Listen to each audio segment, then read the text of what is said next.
नमस्कार दोस्तों, स्वागत है आपका मेरे चैनल कॉमिक्स लाइफ में। शुरू करते हैं अनिल मोहन जी द्वारा लिखा गया देवराज चौहान सीरीज का एक और मज़ेदार उपन्यास गिरोहबाज पार्ट 7। तभी अपने पीछे उसे कदमों की आहट मिली। बख्शी का हाथ जेब में पड़ी रिवॉल्वर पर जा टिका। इतने करीब से तो वह किसी को आसानी से उड़ा सकता था। सुनो, वाडिया ठीक उनके करीब आकर दुकानदार से बोला। अमरजीत ने वाडिया के चेहरे पर निगाह मारी। बख्शी ने सावधानी इस्तेमाल करते हुए अपना चेहरा इस तरह घुमा लिया कि ना तो एक बार में वाडिया उसे देख सके और ना ही पीछे कार में बैठी आयशा। कहिए साहब, दुकानदार आटा तोलता हुआ बोला। बख्शी भय से खुद को हवा में उड़ता महसूस कर रहा था। तुमने किसी पुरानी हरी फिएट को देखा है यहाँ से निकलते? पुरानी हरी फिएट? हाँ, मैंने तो नहीं देखा। कब की बात है? दुकानदार ने सिर हिलाया। बात तो रात की है, वाडिया ने शांत स्वर में कहा। लेकिन मैंने सोचा।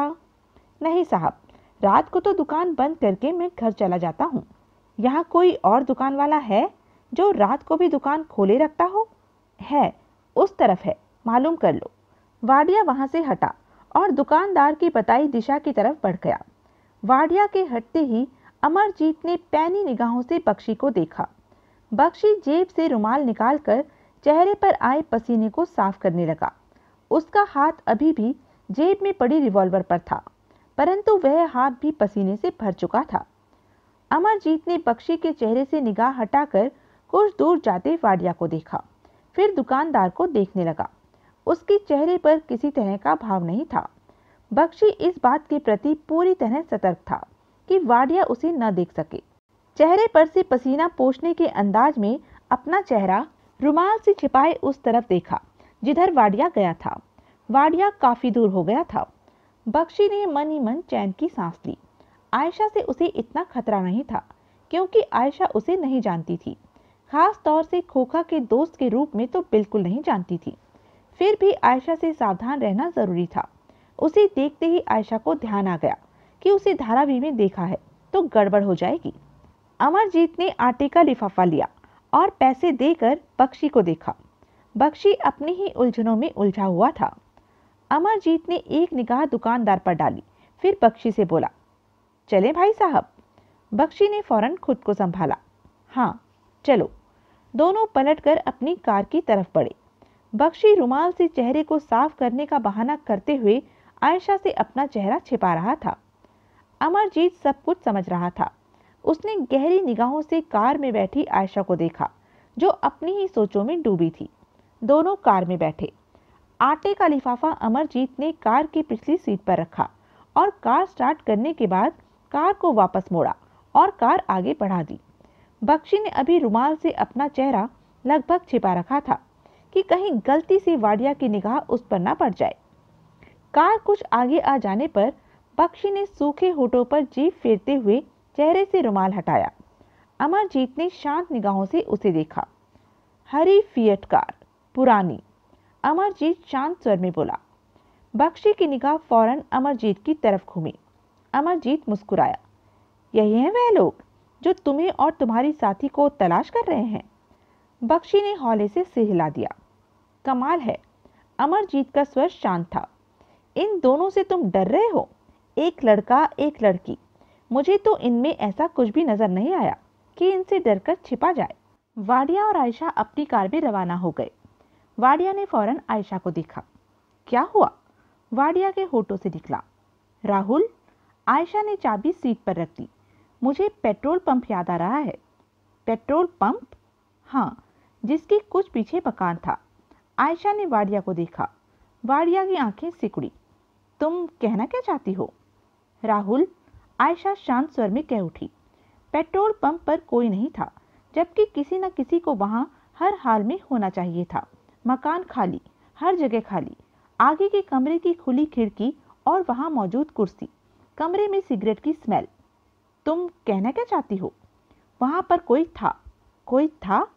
वाडिया के चेहरे पर अजीब से भाव उभरे। हाँ, कोई था जो हमें देखकर वहां से हट गया। कम से कम पेट्रोल पंप वाले को तो हमें देखकर वहां से हटने की जरूरत नहीं थी। कहते हुए आयशा के चेहरे पर सख्ती भर आई। वाडिया ने सोच भरे अंदाज में स्मैक की सिगरेट तैयार करनी शुरू कर दी। तुम्हारा मतलब कि वहाँ खोखा बख्शी हो सकते हैं, वही हमें वहाँ से देखकर गायब हो गए हैं? हाँ, मैं नहीं मानता। क्यों? मेरा दिल नहीं हाँ कर रहा, वाडिया ने सिर हिलाकर कहा। आयशा ने कड़वी निगाहों से वाडिया को देखा। वाडिया के होठों से गुर्राहट निकली। तू? राहुल, आयशा ने दांत भींचकर कहा। जुबान बंद रख, वाडिया ने गुस्से से भरे अंदाज में स्मैक वाली सिगरेट सुलगाकर कस लिया। कार को वापस लो, पेट्रोल पंप पर। वक्त बर्बाद मत करो, वाडिया दांत भींचकर बोला। मैं? कार वापस लो, मैं एक बार फिर पेट्रोल पंप देखना चाहती हूँ, आयशा ने दांत भींचकर कहा। वाडिया ने कत्ल कर देने वाली नजरों से आयशा को घूरा। कार वापस मोड़ो, आयशा ने सख्त स्वर में कहा। भाड़ में जाओ, वाडिया ने सिगरेट होठों में फंसाकर नापसंदगी भरे स्वर में कहा और चाबी उठाकर कार स्टार्ट करने के पश्चात उसे आगे बढ़ाया और सड़क पर घुमाते हुए वापस मोड़ दिया। अब कार का रुख वापस पेट्रोल पंप की तरफ था। अमरजीत ने मकान के पास ले जाकर कार रोकी तो बख्शी दरवाजा खोलकर जल्दी से मकान के भीतर की तरफ दौड़ा। दूसरे ही पल ठिठक कर पलटा और तेज स्वर में अमरजीत से बोला, जल्दी आओ। अमरजीत समझ रहा था कि वह भीतर का हाल देखने के लिए बेचैन हो रहा है। उसने इंजन बंद किया और कार से निकलकर बख्शी की तरफ बढ़ गया। बख्शी ने अमरजीत को लिए प्रवेश किया। सामने ही खोखा खड़ा था। खोखे के चेहरे पर छाई परेशानी बख्शी ने फौरन पहचानी। वाडिया आया था? बख्शी के होठों से निकला। हाँ, खोखे ने होठ भींचकर सिर हिलाया। साथ में आयशा भी थी। बख्शी की टांगों में तीव्र कंपन उठा। फिर क्या हुआ? मैं बैग लेकर पीछे के दरवाजे से निकलकर पहाड़ी चट्टानों के पीछे जा छिपा। फिर? पिछली तरफ तो कार भी खड़ी है। बख्शी की आवाज में हड़बड़ाहट उभरी। उन्होंने पीछे का दरवाजा नहीं खोला, खोखा ने गहरी सांस लेकर कहा। खोला होता तो कार को देखते ही उन्होंने मुझे भी ढूंढ निकालना था। बाल बाल बचे, वह दोनों हमारी तलाश कर रहे हैं। वाडिया भी खतरनाक है, हर वक्त मरने मारने पर रहता है। अमरजीत कार में से सामान निकालकर किचन में रख रहा था। एक चक्कर वह लगा चुका था और अब दूसरा लगाने जा रहा था। विश्वराज और शिवनाथ भी हमें तलाश कर रहे होंगे। हाँ, खोखे ने सिर हिलाया, लेकिन उन्हें नहीं मालूम हो सका होगा कि हम पूना की तरफ गए हैं। बख्शी ने गहरी सांस ली। सच बात है, दौलत आती है तो अपने साथ ढेर सारी मुसीबत भी लाती है। खोखे के चेहरे पर अजीब सी मुस्कान बिखर गई। तभी खिड़की पर खड़े बख्शी की निगाह एक कार पर पड़ी जो सड़क से उतरकर इस तरफ मुड़ी थी। दूसरे ही पल बख्शी की आंखें फैलती चली गई। वह फौरन पहचान गया था कि यह वही कार है जिस पर आयशा और वाडिया सवार थे।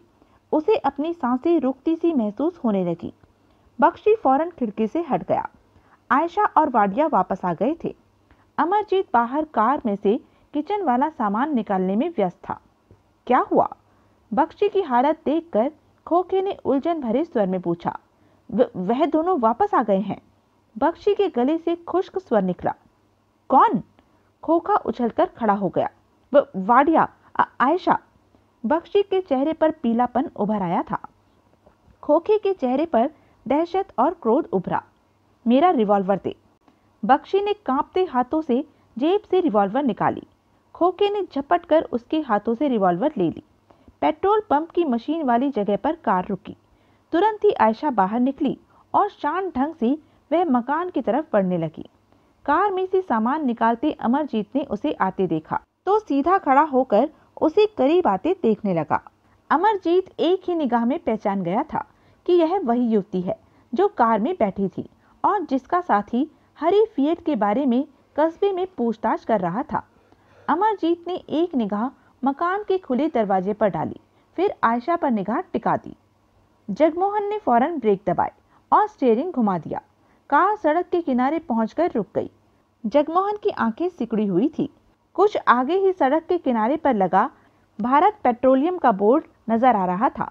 बगल में सिगरेट की कश लेता देवराज चौहान बैठा था। मुंबई से बेहद मध्यम गति से वह पूना की तरफ बढ़ रहे थे और रास्ते में हर मुनासिब जगह से हरी फिएट कार के बारे में पूछते आ रहे थे। हरी फिएट के बारे में उन्हें पहली खबर होटल से मिली। साथ ही यह भी पता चला कि कुछ देर पहले एक युवक और युवती भी हरी फिएट के बारे में पूछ रहे थे।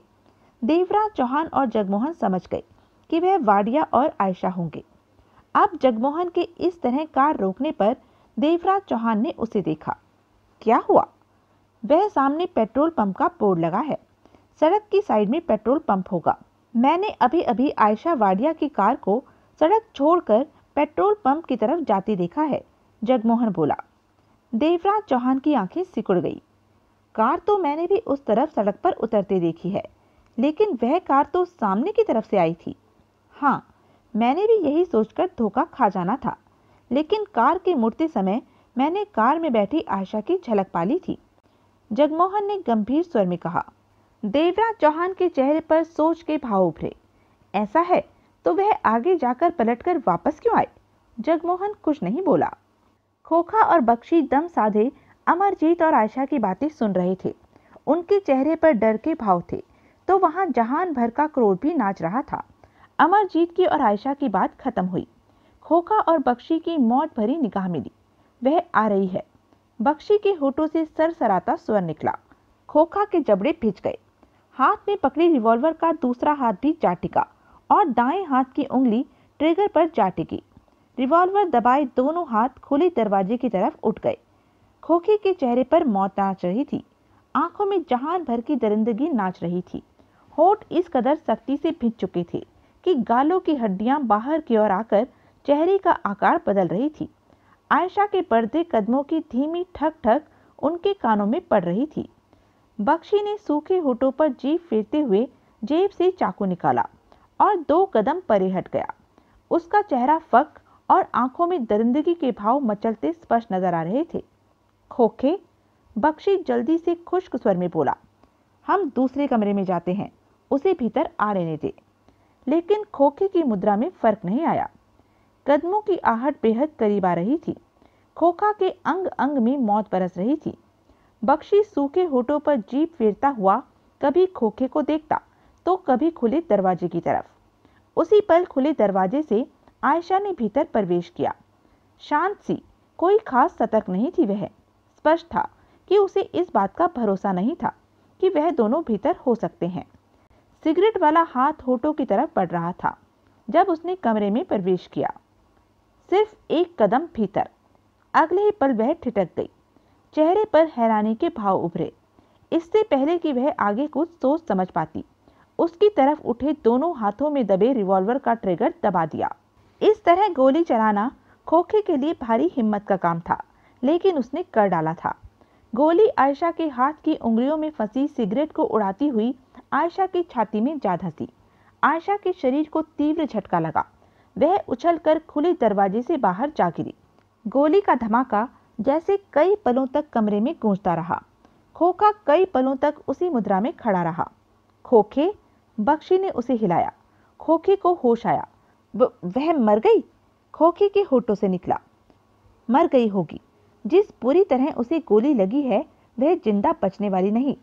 बख्शी सूखे होठों पर जीभ फेर कर बोला। वाडिया की सोच, वह बाहर है। खोखा के दांत भिंच गए। मैं उसे भी जिंदा नहीं छोड़ूंगा, खोखा गुर्राया। अगर जिंदगी भर 301 करोड़ की दौलत का मालिक बनकर ऐश करनी है तो वाडिया को खत्म करना ही होगा दोस्त, बख्शी मौत भरे स्वर में बोला। वह आ रहा है, पोजीशन ले लो। आयशा तो धोखे में मर गई, लेकिन वाडिया इतनी आसानी से मरने वाला नहीं। आयशा का शरीर उछलकर बाहर गिरा, तड़पा और शांत पड़ गया। अमरजीत ने गहरी सांस लेकर आंखें बंद कर ली।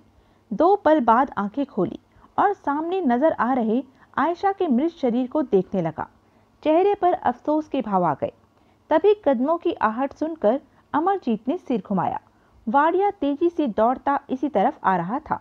उसके हाथ में खुले फल वाला चाकू थमा था, जो कि कभी कभार धूप में चमक उठता था। वाडिया के चेहरे पर खूंखारता से भरे भाव नाच रहे थे। होठ सख्ती से पिचे हुए थे। आयशा की लाश के पास जाने की अपेक्षा वह अमरजीत की कार की ओट में आ छिपा। आंखों में घायल शेर जैसे भाव छलक रहे थे। अमरजीत बेचैनी से भरी निगाहों से वाडिया को देख रहा था। तभी देवराज चौहान और जगमोहन की कार भी वहां आ पहुंची। गोली की आवाज सुनते ही जगमोहन के मुंह से निकला, ओह, अभी और भी कुछ होगा। देवराज चौहान की निगाह पेट्रोल पंप की ही तरफ थी। क्या मतलब? वह दोनों पेट्रोल पंप के पीछे बने मकान के भीतर हैं और वाडिया अभी बाहर है। वाडिया आसानी से उन दोनों का पीछा नहीं छोड़ेगा, या तो खुद मरेगा या फिर दोनों को मारेगा। ओह, दोनों को मार दिया तो दौलत भी ले उड़ेगा, जगमोहन के होठों से निकला। दौलत नहीं ले जा पाएगा। देवराज चौहान की आवाज शांत थी। क्या मतलब? दौलत लेकर उसे यहीं से निकलना होगा और यहाँ हम खड़े हैं। इन शब्दों को सुनकर जगमोहन के चेहरे पर राहत के भाव उभरे। तुम्हारा मतलब कि वहाँ जो हो रहा है उसमें हम दखल ना दें? नहीं, वह लोग खुद ही आपस में फैसला कर लेंगे कि दौलत कौन लेगा। कहने के पश्चात देवराज चौहान ने जगमोहन को देखते हुए सिगरेट सुलगाई और फिर अपनी निगाह मकान पर टिका दी। छिपता छिपाता वाडिया भीतर कमरे में दाखिल हुआ। कमरा खाली देखकर वाडिया ठिठक गया। उसके दांत भींच गए, होठों से गुर्राहट निकली। उसे पूरा विश्वास था कि कुछ देर पहले इसी कमरे से आयशा पर गोली चलाई गई है। वाडिया गला फाड़कर चिल्लाया, कहाँ छिप गए हो तुम दोनों? सामने आओ, मैं एक एक को भून कर रख दूंगा। तुम दोनों ने मेरी आयशा को मारा है। मैं तुम दोनों की बोटियां करके मुंबई पूना हाईवे फेंक दूंगा। सामने आओ कुत्तों। वाडिया पागल सा हुआ चिल्लाए जा रहा था, परंतु जवाब में उसे किसी तरह की आवाज नहीं आई। पागल बना मौत के से अंदाज में वाडिया पूरा मकान छानने लगा। साथ ही साथ गुस्से में पागल हुआ, जाने क्या क्या कहे जा रहा था। चेहरा धधक कर लाल सुर्ख हो रहा था। बाथरूम का दरवाजा खोलते ही वाडिया जड़ सा खड़ा रह गया। सामने खोखा खड़ा था, दोनों हाथों में पहले की तरह रिवॉल्वर दबाए। आंखों में खौफ था तो दरिंदगी भी थी। दोनों की सुर्ख आंखें मिली। वाडिया के हाथ में दबा चाकू फिसला और बेआवाज खोखा के पेट में जा धंसा। खोखा को इतना भी वक्त न मिला कि समझ पाता कि चाकू उसकी तरफ बढ़ने वाला है। खोखा के जिस्म को तीव्र झटका लगा। इसके साथ ही रिवॉल्वर का ट्रिगर दब गया। फायर की आवाज से उस बाथरूम की दीवारें कांप उठी। कान फटते से महसूस हुए। वाडिया के जिस्म को झटका लगा। चेहरे पर पीड़ा के भाव उभरे। यूं ही चली गोली उसकी कमर में प्रवेश करके निकल गई थी। 2 पलों तक वह वैसे ही खड़ा रहा। तब तक खोखा के हाथ से रिवॉल्वर छूट गया था। उसके हाथ पेट में धंसे चाकू की मुठ पर जा टिके थे। चेहरे पर पीड़ा ही पीड़ा के भाव नजर आने लगे थे। आंखें फटती सी दिखने लगी थी। हरामजादे ने मुझे भी गोली मार दी, वाडिया दांत भींचकर बोला और रिवॉल्वर वाला हाथ सीधा करके ट्रिगर दबा दिया। एक बार फिर बाथरूम की छत उड़ा देने वाला धमाका हुआ। गोली खोखा की छाती पर लगी। उसका जिस्म धक्का देने वाले अंदाज में दीवार से टकराया। उसके होठों ने पीड़ा भरी शक्ल ली, परंतु चीख न सका। दूसरे ही पल बेजान सा होकर वह नीचे जा गिरा। वाडिया ने आगे बढ़कर जूते से खोखा के शरीर पर ठोकर मारी। खोखा के मृत शरीर में कोई हलचल नहीं हुई। मर गया। वाडिया के होठों से गुर्राहट निकली। कुत्ता गोली मार गया मुझे। कहते हुए उसने अपनी कमर पर नजर मारी। गोली कमर के कोने में प्रवेश करके मांस में छेद करके निकल गई थी। जान का कोई खतरा नहीं था। खून निकल रहा था, दर्द हो रहा था। वाडिया पलटकर बाथरूम से बाहर निकला। चेहरे पर आग जल रही थी। ओए, कहाँ है तू? वाडिया रिवॉल्वर थामे गला फाड़कर चीखा। सामने आ, तेरे बाप को तो उड़ा दिया, अब तेरी बारी है। जवाब में किसी तरह की कोई आहट नहीं उभरी। वाडिया रिवॉल्वर थामे पागल शेर की भांति मकान का एक एक कोना छानने लगा। तभी उसे छत पर जाने के लिए सीढ़ियां नजर आई। वाडिया के होठों से गुर्राहट निकली। वह सीढ़ियां तय करते हुए छत पर जा पहुंचा। धूप छत को झुलसा रही थी। वहां पर कोई नहीं था। वाडिया के दांत भींच गए। सीढ़ियां उतरते हुए उसके गले से दहाड़ निकली। सामने आ, दौलत को लेकर कहाँ छिप गया है? तू मेरे हाथों से बचेगा नहीं। मैं तेरी वो हालत करूंगा कि अगले जन्म में। वाडिया सीढ़ियां उतरते ही ठिठका। सामने ही दरवाजा था, जो कि मकान के पिछले हिस्से की तरफ निकलता था। दरवाजे की चिटकनी हटी हुई थी, वह खुला हुआ था। तो कुत्ता इधर से निकलकर भागा है, वाडिया ने दांत किटकिटाकर कहा और पूरी तरह दरवाजा खोलते हुए बाहर निकल आया। हाथ में रिवॉल्वर दबी हुई थी। अगले ही पल ठिठका। आंखों में भरी सुर्खी ने उछाल मारी। सामने उसकी हरी फिएट खड़ी थी। तो इन्होंने कार को यहाँ खड़ा कर रखा था। तभी पहली बार में हम कार नहीं देख पाए। वाडिया का धधकता चेहरा हर तरफ घूमा। कहाँ छिप गया है तू? सामने आ। तभी वाडिया की निगाह कुछ दूर नजर आ रही बड़ी बड़ी पहाड़ी चट्टानों पर पड़ी। वाडिया ने दांत किटकिटाए। वहां जाकर छिप गया होगा, सुलगती आवाज में कहते हुए वाडिया तूफानी गति से उस तरफ भागा। सिर्फ 20 फीट वाडिया आगे बढ़ा होगा कि ठिठका रिवॉल्वर के साथ फौरन घूमा। हरी फील्ड का पिछला दरवाजा खुल चुका था और बख्शी उसे बाहर निकलता नजर आया। वाडिया की आंखों में वहशी चमक उभरी, चेहरे पर जानलेवा दरिंदगी नाच उठी। बख्शी जल्दबाजी में थोड़ी सी गलती कर गया था। वाडिया की पहाड़ी चट्टानों की तरफ जाने का एहसास पाकर घबराहट में उसने कार का पिछला दरवाजा खोला और कार से निकलने लगा। कार पुरानी थी, उसके दरवाजे को खोलने की आवाज भी काफी होती थी।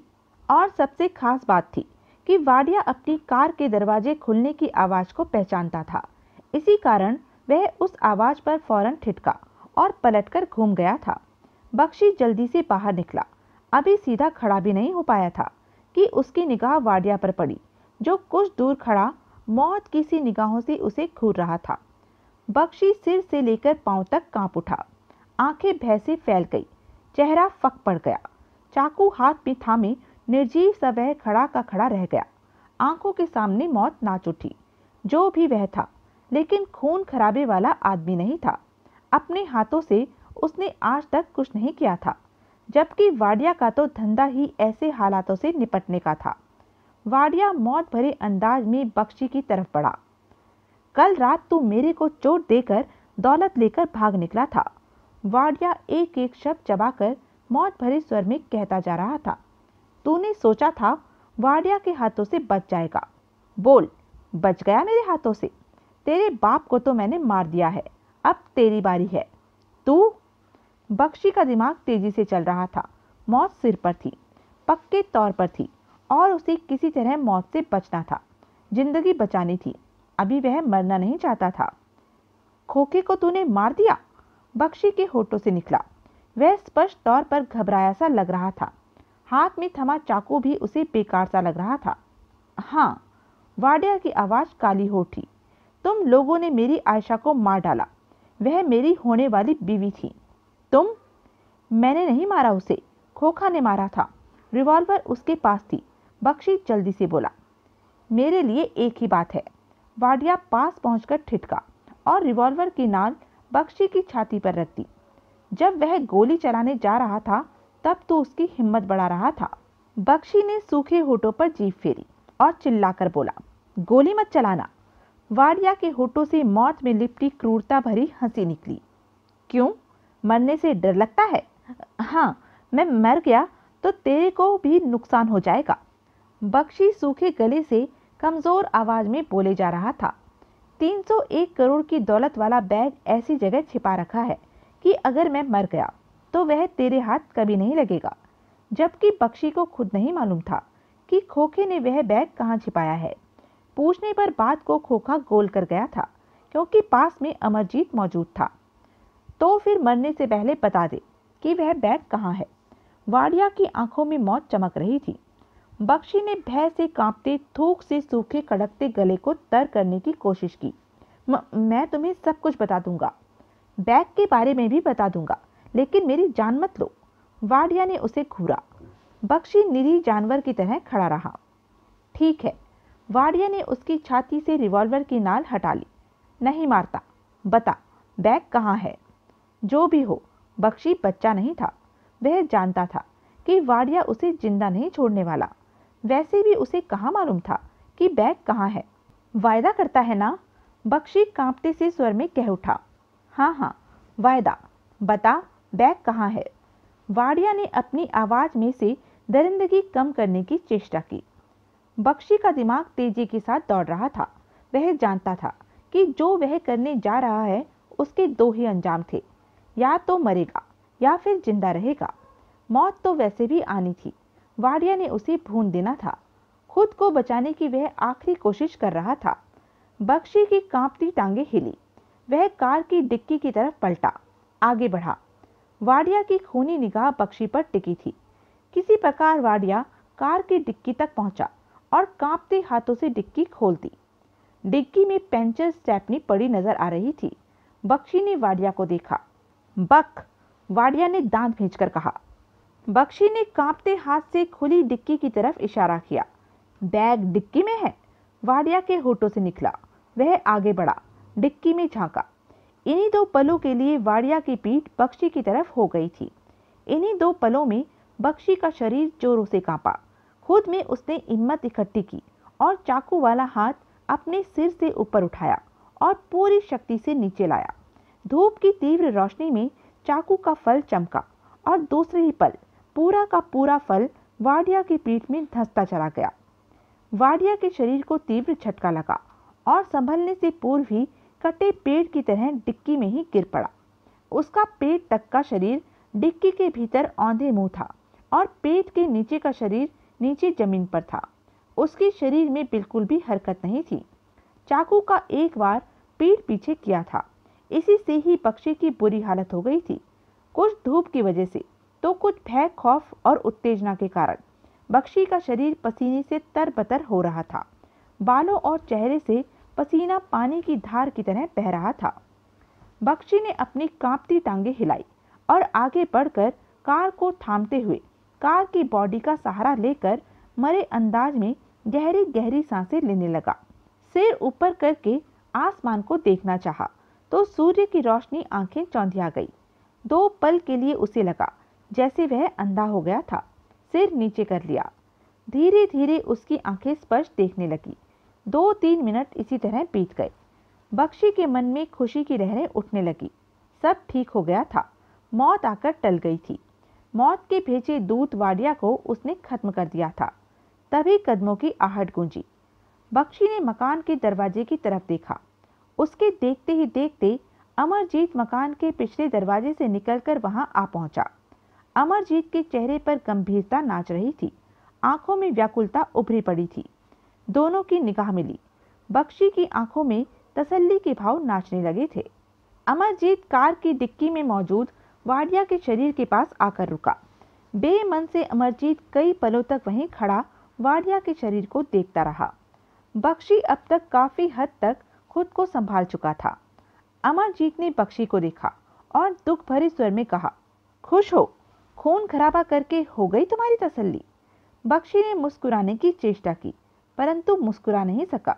मैंने कुछ नहीं किया। 3 लाशें मैं अपनी आंखों से देख रहा हूं और तुम कहते हो मैंने कुछ नहीं किया। बख्शी गहरी सांस लेकर रह गया। यह सब क्यों हुआ? क्यों तुम लोग? 301 करोड़ जैसी बड़ी दौलत के लिए तो यह थोड़ा सा खून खराबा है। बख्शी धीमे स्वर में बोला। दौलत? हाँ, हमारे पास जो बैग था नहीं है, उस बैग में 301 करोड़ की दौलत भरी पड़ी है। यह उसे पाना चाहते थे और हम दौलत को अपना बनाना चाहते थे। बख्शी इस बार फीके ढंग से मुस्कुराया। कहाँ है बैग? यहीं कहीं होगा, मिल जाएगा, मेरे साथी ने छिपाया था। बख्शी के चेहरे पर अफसोस के भाव उभरे। वह मर गया? हाँ, बाथरूम में मरा पड़ा है। अमरजीत ने गुस्से से कहा। अब पुलिस को मैं क्या जवाब दूंगा कि यहाँ पर सब कैसे मरे, खून खराबा कैसे हुआ? कहने के साथ ही अमरजीत आगे बढ़ा और डिक्की में पड़े वाडिया के शरीर के पास जाकर रुका। 2 पल उसे देखता रहा, फिर जाने क्या सोचकर उसको बांह से पकड़ा और खींचकर डिक्की से बाहर निकाला। वाडिया का शरीर नीचे गिरा और सीधा हो गया। पीठ में धंसा चाकू और दबा। वाडिया के होठों से कराह निकली। दूसरे ही पल होठ भींचकर उसने अपनी पीड़ा पर काबू पा लिया। उसे जिंदा पाकर अमरजीत घबराकर कई कदम पीछे हो गया। बख्शी के शरीर में फौरन भय से भरा कंपन हुआ। वाडिया का चेहरा दर्द के कारण लाल सुर्ख हो रहा था। आंखें भी इस कदर लाल थी कि लगता था अभी वहां से खून टपकने लगेगा। मार दिया मुझे? वाडिया की आवाज पीड़ा से कांप रही थी। ऐसा लगता था जैसे वह सर्दी से कांप रहा हो। लेकिन बख्शी की खौफ भरी निगाह तो रिवॉल्वर पर थी जो अभी तक वाडिया के हाथ में दबी हुई थी। पीठ में चाकू का पूरा फल धंस जाने के बाद भी हाथ से रिवॉल्वर नहीं छूटा था। कुत्ते! वाडिया का कांपता स्वर बख्शी के कानों में पड़ा। उसकी लाल सुर्ख निगाह भी बख्शी के पसीने से भरे चेहरे पर थी। तेरा मारा चाकू मेरी रीढ़ की हड्डी के बीच ऐसी जगह जा फंसा है कि मैं रीढ़ की हड्डी का इस्तेमाल करते हुए उठ बैठ नहीं सकता। अगर यह आदमी मुझे सीधा न करता तो मैं ऐसे ही पड़ा रहता। हो सकता है अब मैं मर जाऊं या रीढ़ की हड्डी में फर्क आ जाने की वजह से हमेशा के लिए बेड पर सीधा ही लेटा रहूं। दोनों ही स्थिति में मैं तो गया। तूने बिल्कुल ही मुझे खत्म कर दिया। ऐसी बुरी मौत मरने की मैंने कभी सोची नहीं थी। कुत्ते! बख्शी ने थूक निकली। उल्टी हथेली से चेहरे पर बहते पसीने को पोंछा। वहां से जाने के लिए बख्शी ने कदम उठाना चाहा तो वाडिया दहाड़ उठा। हिल मत कुत्ते! मैं अभी मरा नहीं हूं, जिंदा हूं, हिल नहीं सकता, लेकिन मेरे हाथ में अभी तुम्हारी मौत थमी है। हिलने से पहले रिवॉल्वर को भूल गया था। बख्शी के चेहरे पर मौत ने छलांग मारी। तभी अमरजीत ने जल्दी से कहा, सुनो, इसे मत मारो, छोड़ दो इसे। क्यों खून बहाते हो? मैं तुम्हें अस्पताल ले चलता हूँ, वहां तुम्हारा पूरा इलाज करवाऊंगा, तुम्हें बिल्कुल ठीक करवा दूंगा। तू चुप रह, वाडिया गुर्राया। तू शरीफ बंदा है, यह हमारा मामला है। अमरजीत ने घबराए से बख्शी को देखा। बख्शी की जान सूखी हुई थी, वह खुद को बचाने की स्थिति में नहीं था। अब तू भी मर, कहने के साथ ही वाडिया ने रिवॉल्वर की नाल ठीक तरह से बख्शी की तरफ किया तो बख्शी का शरीर कांप उठा। वाडिया जहरीली हंसी हंसा। डर लग रहा है? लगता है, कम से कम बेमौत मरने से तो डर लगता ही है। इसके साथ ही वाडिया की उंगली हिली। तेज धमाके के साथ गोली बख्शी के कंधे पर लगी। बख्शी के होठों से दिल दहला देने वाली चीख निकली। तभी एक साथ 2 बार ट्रिगर दबा। बख्शी का शरीर उछलकर नीचे जा गिरा। काफी देर से कुछ नहीं हुआ, कोई शोर शराबा नहीं हुआ। देवराज चौहान ने होठ सिकोड़कर कहा, मेरे ख्याल में वहां का सारा मामला निपट गया लगता है। देवराज चौहान और जगमोहन दोनों की निगाह बराबर मकान पर थी। आओ, देवराज चौहान अपनी जगह से निकलता हुआ बोला। देवराज चौहान और जगमोहन मकान की तरफ बढ़ गए। हर कदम सतर्कता से भरा उठा रहे थे। कभी भी किसी भी पल कुछ भी हो सकता था, परंतु कुछ नहीं हुआ। मकान के दरवाजे पर पहुंचते ही उन्हें आयशा की लाश मिली। देवराज चौहान के होठ सिकुड़ गए। उसने जेब से रिवॉल्वर निकाली और सावधानी से भीतर प्रवेश कर गया। पीछे चल रहे जगमोहन के हाथ में भी रिवॉल्वर नजर आने लगी थी। सारा मकान खाली मिला। बाथरूम में खोखे की लाश मिली। वहां सिर्फ उनके कदमों की आहट ही गूंज रही थी। मकान के पीछे खुलने वाला दरवाजा नजर आया तो वह पीछे की तरफ से बाहर निकले। वहां का नजारा देखते ही ठिठक गए। बख्शी की लाश कार से कुछ दूर धूप में झुलसती पड़ी थी। डिक्की के पास जमीन पर वाडिया पड़ा था।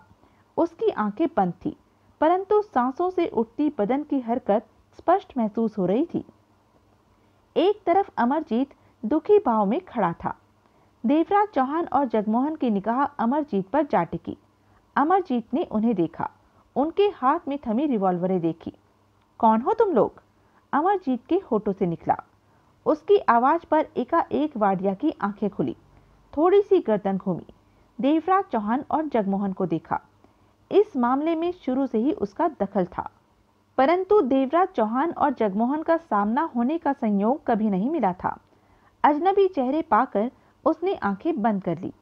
देवराज चौहान ने गहरी सांस ली और रिवॉल्वर जेब में रख ली। तुमने मारा है इन्हें? जगमोहन ने अमरजीत से पूछा। राम का नाम लो, अमरजीत एकाएक भड़क कर हाथों से उखड़ने वाले अंदाज में बोला। मैं तुम्हें ऐसा लगता हूं? क्या हुआ था? पूछने के साथ ही देवराज चौहान ने सिगरेट सुलगा ली। अमरजीत ने बताया। पूरी बात सुनकर जगमोहन सिर हिलाकर कह उठा, तो तुम यहाँ के मालिक हो? अमरजीत ने गहरी सांस ली और कदम उठाता हुआ कह उठा, मुझे पुलिस को खबर करनी चाहिए। ऐसा गजब मत करना मेरे भाई, जगमोहन जल्दी से बोला।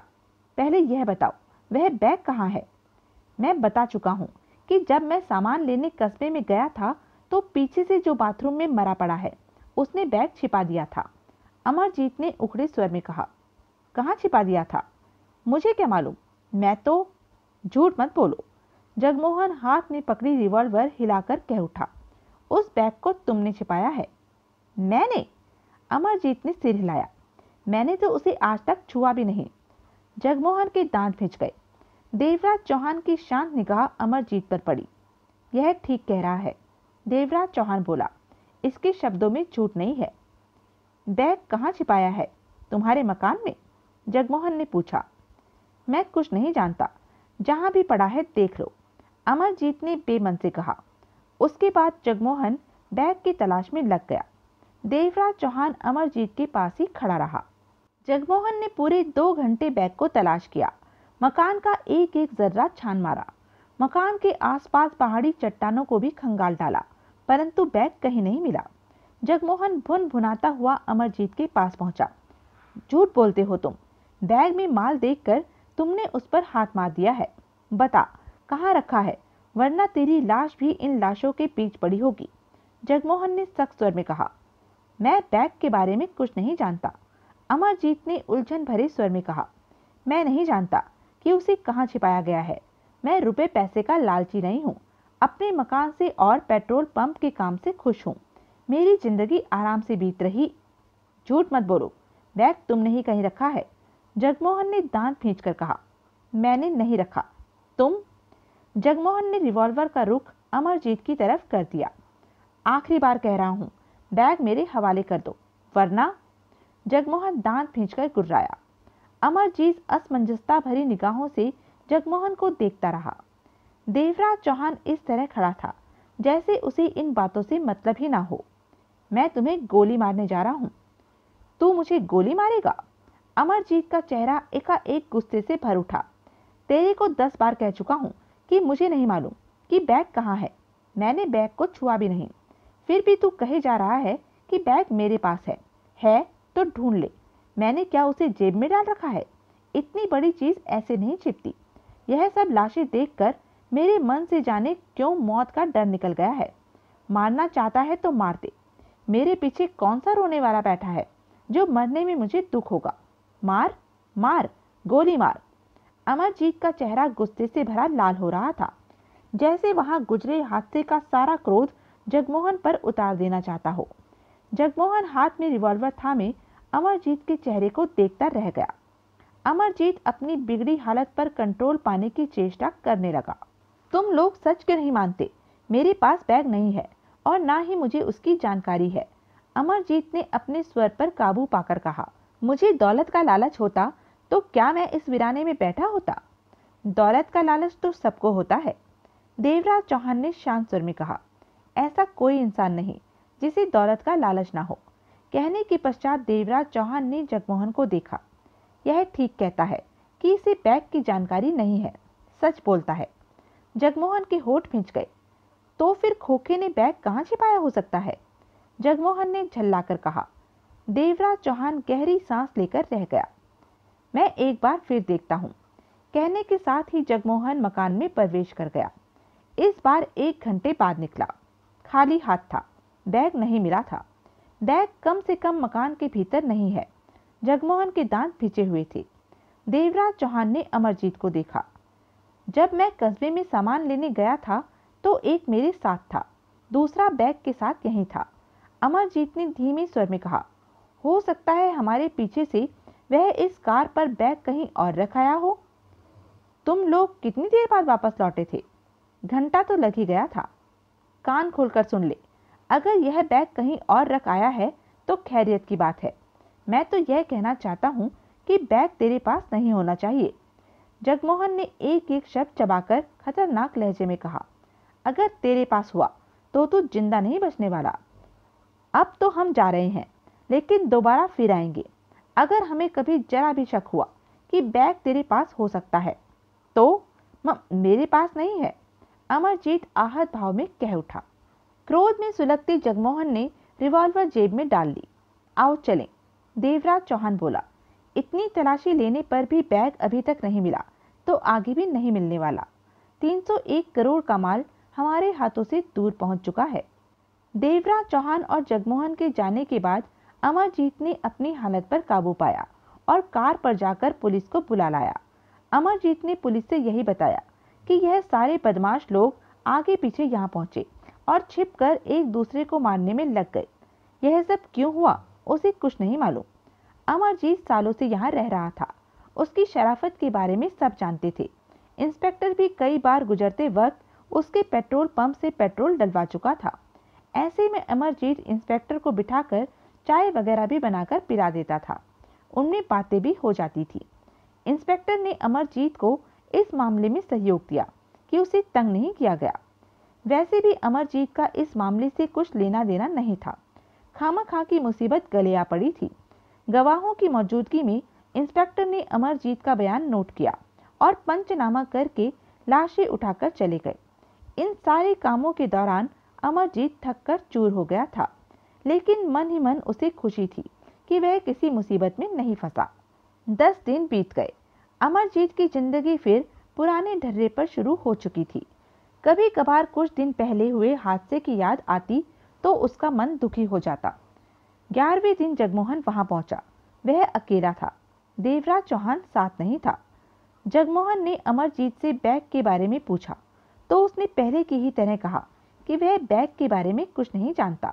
बैग को उसने छुआ तक नहीं। उसकी बात पर विश्वास न करते हुए जगमोहन ने पूरे मकान की तलाशी ली। अमरजीत ने कोई ऐतराज नहीं किया। तलाशी में ना तो बैग मिला और न ही ऐसा कुछ कि वह अमरजीत पर शक कर पाता। चेहरे पर झल्लाहट लिए जगमोहन वहां से चला गया। आराम से बीतती जिंदगी का 1.5 महीना और बीत गया। एक दिन वही इंस्पेक्टर वहां से गुजरा। पेट्रोल पंप पर रुकते हुए उसने पेट्रोल डलवाया। अमरजीत के जोर देने पर वह चाय के लिए बैठ गया। अमरजीत ने चाय बनाकर इंस्पेक्टर को पिलाकर आभार भरे ढंग से वहां से रुखसत किया। दोनों में यूं ही इधर उधर की बातें हुई थी। इंस्पेक्टर ने बताया था कि मरने वालों में कोई भी शरीफ इंसान नहीं था। सब बदमाशों की दुनिया से वास्ता रखते थे। इंस्पेक्टर के जाने के बाद अमरजीत ने खाना बनाकर खाया। इस दौरान 2 गाड़ियां पेट्रोल डलवाने आई थी। दोपहर हो रही थी। 1 घंटे के लिए अमरजीत सो गया। उठा तो 3:30 बज रहे थे। गर्मी काफी थी।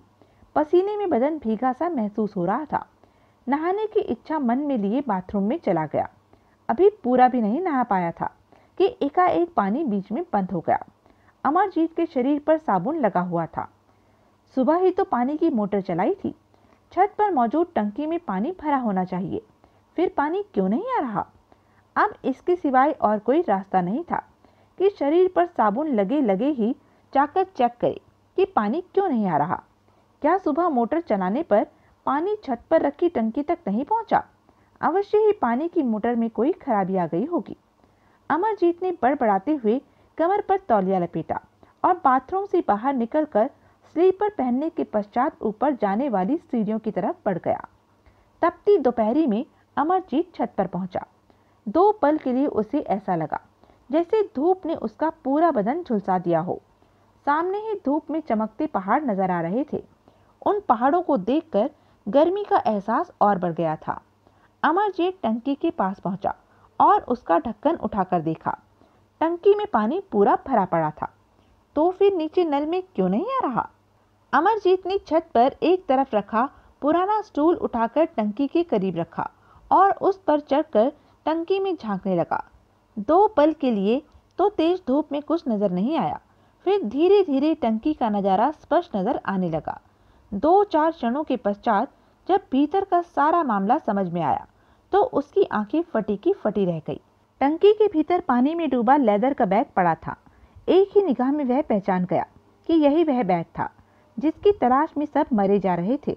1.5 महीना पानी में भीगे रहने के कारण बैग की एक तरफ की सिलाई खुल गई थी, जिसमें से कुछ हीरे जवाहरात निकलकर टंकी में बिखरे पड़े थे और एक हीरा उस पाइप के मुंह पर आकर रुका पड़ा था जिस पाइप से नीचे पानी जाता था। यही वजह थी कि नीचे पानी नहीं आ रहा था। अमरजीत फटी फटी आंखों से टंकी के भीतर का नजारा देखे जा रहा था। उसे नहीं मालूम था कि यह हीरे जवाहरात कितनी कीमत रखते हैं, लेकिन इतना एहसास था कि सारा माल बेशकीमती था। यह क्या हो गया? वह तो आराम से जिंदगी बिता रहा था। उसे ना तो दौलत की चाह थी और ना ही किसी और चीज की। फिर यह क्या हो गया? क्या करेगा इतनी दौलत का? कई पलों तक वह बुत सा बना टंकी के भीतर पानी में चमकते हीरे जवाहरातों को देखता रहा। तभी उसके मस्तिष्क में देवराज चौहान के शब्द गूंजे, दौलत का लालच सबको होता है, कोई इंसान ऐसा नहीं जिसे दौलत का लालच न हो। अमरजीत को लगा कि देवराज चौहान ने ठीक कहा था, क्योंकि इतनी सारी दौलत सामने देखकर उसके मन में इस दौलत का मालिक बनने की इच्छा जोर मारने लगी थी। जोर क्या मारने लगी थी? अब तो वह सारी दौलत उसी की थी, वह मालिक बन चुका था।